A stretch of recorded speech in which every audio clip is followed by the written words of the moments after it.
Hey guys, what's good? It's your girl TJ. I'm back in the building with another freaking video. Today we are working with Tinashehair, and I am showing you guys how I bleach my knots, tint my lace, and also dye my hair jet black using the watercolor method. I am also showing you guys how to get the body wave curls or texture back into the unit, because you know once you start washing it and stuff like that, it really just falls out. But I'm gonna show you how to get that back as well. So like I said, I do have their 360 lace front wig, okay, so you can put it in a ponytail. It's very, very versatile. I have her in the style body wave, like I said. I also have her in the inches of 24, and she is very, very full and has a lot of volume because she is in a 250% density. So the density is 250%. So this is a construction of it: 3 combs in the middle, a comb at the nape, and also a drawstring. And this is the transparent lace. I'm showing you what it looks like before I go in and alter it. So the first step is to go ahead and secure the lace. Now I'm doing a watercolor method to dye it jet black, and I didn't know whether the black was still stained anyway, so I wanted to create a barrier from having it stain my lace, because I don't want to part into it and it's black. No, that's not a good look. So I only did the front because I don't really wear my units up in a ponytail, so I wasn't too big on securing the back. But if you guys are gonna be wearing it up in a ponytail, you will have to make sure you secure the back as well. So we're going to go ahead and use our jet black dye from Kiss Colors Express. I think that's what it's called. I took some hot water from the faucet, and I took my basin, and I poured this dye in, and we're going to go ahead and stir this up until the dye is no longer visible. You want to make sure everything is mixed up. Also, during this process, do make sure that you are detangling your hair before you stick it into this mixture, because it will be, just a mess. It would just save you a lot of time. So yeah, I'm dipping the hair into the unit, and I'm just making sure that the the water dye solution, whatever you want to call it, is distributing all over the hair. As you guys can see, I'm being very, very careful with the lace portion because I didn't know whether it was going to stain or not. It did not, of course, but I just wanted to be extra careful. Also, a good tip for watercolor method is taking a paddle brush or a denim brush, whatever brush you have, and detangling it every few dips. This helps distribute the dye all through the hair. And sis, let me tell you, you don't have to go back. You won't have to go back and do this method again, because I noticed sometimes I used to have to go back and do it again because there was patches. But sis, as you guys can see, everything is one color. Now I know the color looks black on camera, but when they send you virgin hair, it's actually brown, like a natural color brown, so like a number 2. So this is why I dyed it jet black. So I just went ahead and sprayed some sheen or olive oil, sheen onto the hair to coat it, to protect it during the bleaching process. If you do not do this, bleach will seep through and get on the hair strands, and you would just have a big mess, okay? Now, I did it this way because I had dyed it first. It wouldn't matter if I did it vice versa, but since I dyed it first, I wanted to be sure it didn't get on my hair strands. So I'm taking my 𝚯𝚏 Bleach and 𝚯𝚏 Developer in 40, and I'm making my mixture. You want to make sure your mixture is very, very pasty. So I took like a half cup of the bleach, and then I just poured a little bit of the developer. You didn't want it like clumpy, but you did want it very, very pasty. When you have it very, very pasty or liquidy, I'm sorry, not pasty. If you have it very, very liquidy, it's going to seep through the lace and just straight up bleach the knots and the hair strands. But we are particularly aiming for the knots on the unit. So when you have a paste, it'll sit right on top where the where the knots are, and just bleach that. Now, I do leave her on just a little bit longer. I like to overprocess her slightly because I am tinting the lace. So I want that color up there to be like a blonde, orangey, brassy tone, so that the color, when I tint the lace, it will be, visible, if that makes sense. So I'm just going to go ahead and spread all the product out, and then I'm going to place a piece of aluminum foil over her and let her process. Now, I do keep checking on it. I know you can't really see, so when you checking on it, just make sure you take your knife and scrape some of the product off to see if the lace has tended to, a brassy, yellowy color. You can go in, and as you guys can see, this is what it looks like once I finished. And like I said, I let it over process simply because I wanted the the tinting part to be like as vibrant as possible. So yeah, I said a mouthful. I know. So while I was doing that, I had some water boiling on the hot stove. I said the hot stove. What am I, from the 40s? From the stove. And then I took a little bit of cold water and mixed it together, just to balance it out because I didn't want the dye too hot. I'm using honey brown. If you're my skin complexion or a little bit lighter than me, you could get away with using this shade. However, if you're darker, you may want to use like a chocolatey brown or go even darker depending on your skin complexion. But I realized I added honey brown, and it was another shade that I used. I can't think of it. Ginger.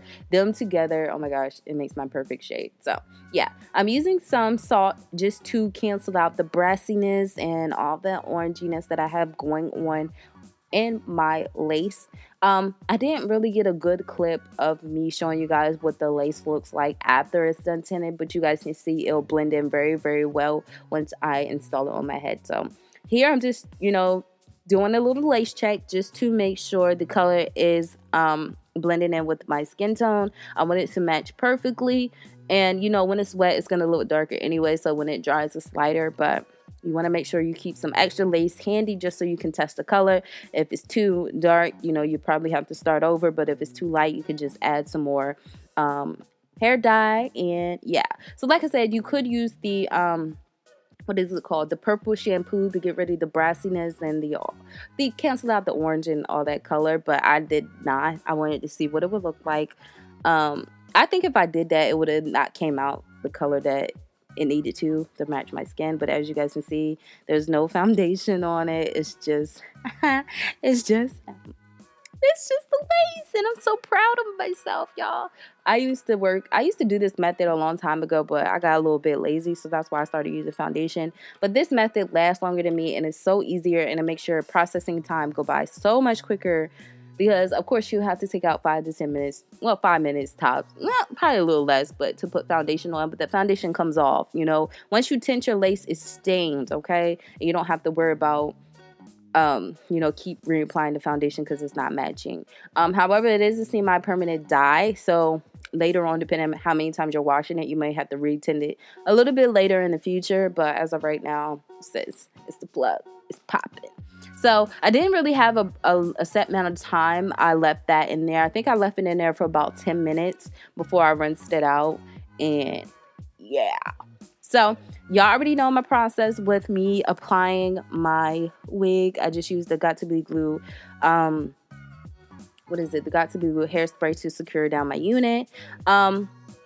This unit, I just noticed that the 360 wigs, they are kind of made a little bit more snug than the average unit. So I'm not sure what size I got, but I'll have that in the description section below. And if you have a big head like me, I would suggest you get a size bigger than what I got, because it was a little bit snug on me. And I noticed that with all 360 units, they are kind of made a little bit more smaller than the average cap construction with a normal unit. So be mindful of that. So as you guys can see, I'm creating my baby hairs. Y'all saw that part. That was flawless. Y'all can't tell me that this ain't my hair. Now, one thing I noticed about this as well is that I don't see the line. I just created baby hairs because y'all know how I am.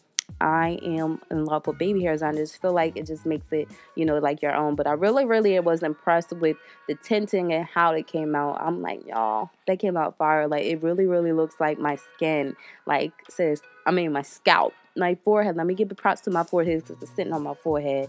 So I just really love how it turned out. So y'all know how I do my baby hairs. I just spray my got2b glue hairspray on there, and then I tie it down with my styling wrap and my scarf, and that is it for that part. So I'm about to show you guys what it looks like after I let it sit for about, I think I left it sitting for about 10 to 15 minutes so everything could settle down. And yeah, what do I do next? Oh yeah, I'll show you guys how to get the body wave, because as you guys can see, I did wash it and things like that. And it does take away the, original pattern. But I'm going to show you guys how to get it back, or as close of how to get it back as possible. So this is what it looks like.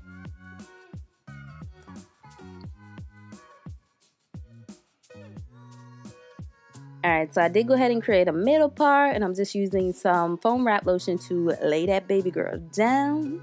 And y'all can't tell me that this ain't my hair. I don't care what you say. Y'all, this hair is bomb. Okay, so I'm just taking my Chi Heat Protecting Spray, and I'm going to go in with some, I forgot what that stuff is called. It's like hair sheen, I guess, but I spray that on there too so it can give it a little bit of shine. And yeah, so we're gonna go ahead and section off her hair. I think I do both sides first and then get into it. So basically this is very, very easy. I was playing around one day and I was like, I don't feel like using my crimpers, so I said, let me just try it with my curling wand, and whoa and behold, it works. So whenever I get to the part, honey, we gonna be back. So y'all don't mind the back, because like I said, I don't secure that at all, but I'm just wrapping it around, so it's just like your regular curling wand. So if you just have a curling wand, you take that on the highest heating setting. I have it on 450. I hold it at for about 60 seconds. So I take it down. Oh, I'm starting to lose my voice. I take it down and then I scrunch it back up, spray some got-to-be-glue hairspray on it, and then I take a fine tooth comb, like a rat tooth comb, and then you just brush it out. Like combing out, I meant. And when you comb it out, you just get those same, body wave curls as the same state as when it came. So that's pretty much it. You just part it back. I think I back wanded. Yeah, back wanded the curls, held it for about 30 to 60 seconds, sprayed it, and combed it down with a rat tooth comb, and that's pretty much it. So let me give you guys a rundown for this wig, because I know this video has already been long, but I just wanted to make sure I told you guys what I was doing, because I know sometimes I don't show it or slow it down to the best of my abilities. But like I said, this hair is bomb.com. I did have shedding. I didn't experience no tangling with this unit at all. Okay, I really, really love this unit. The hair was very, very soft. Okay, like I said, the only thing I would suggest is getting a bigger cap size than what I got, because like I said, 360 units are made a little bit smaller than the average, construction of a wig. So I did find it a little bit small. It fit on my head, but I could have used a different size up. So if I had anything to say, that would be it, because other than that, the hair was bomb.com. So really, really enjoyed working with this unit. She is beautiful. She is by far one of my favorite units. Y'all already know how I feel about Tinashehair anyway. I think they have the bombest hair, period. Okay, y'all. If y'all haven't seen my other videos on Tinashehair, you guys need to, join the fam. You got to get with the program, because I've been working with their hair for a minute now, and y'all, it's just the best. So I really, really love that this hair. Let me tell y'all also about their hair. Their hair holds curls like no other. I had to go to my dentist appointment the next day, and since the curls was still in the unit, so I love units. I love hair that can hold curls. Okay, so the curls were still rocking with me the next day. So love that as well. But as you guys can see, my body curls are coming along well, and like that's just the gag. I feel like it's very, very easy to get the body wave pattern back into your hair. It's just that curling, it's just easy. Okay, I was about to say the same thing over and over again, but that is pretty much it. Let me know if this video helped you guys out, if I shared some tips and tricks you didn't even know. Okay, give this video a thumbs up, share it with your family, your friends, whoever is in need of this video. Show them. Okay, let them know that they're you found the plug. Okay, so I got these pens from Stylies, and it's just called, I think it just says Dreamer. Yeah, and I just put that in there just to be a little bit different, just give my look a little bit extra slayage. As you guys can see, y'all can't tell me that lace is not melted onto that skin. So yeah, that was it. I really hope you guys enjoyed, and until next time, I'll see you guys in my next video. Bye guys.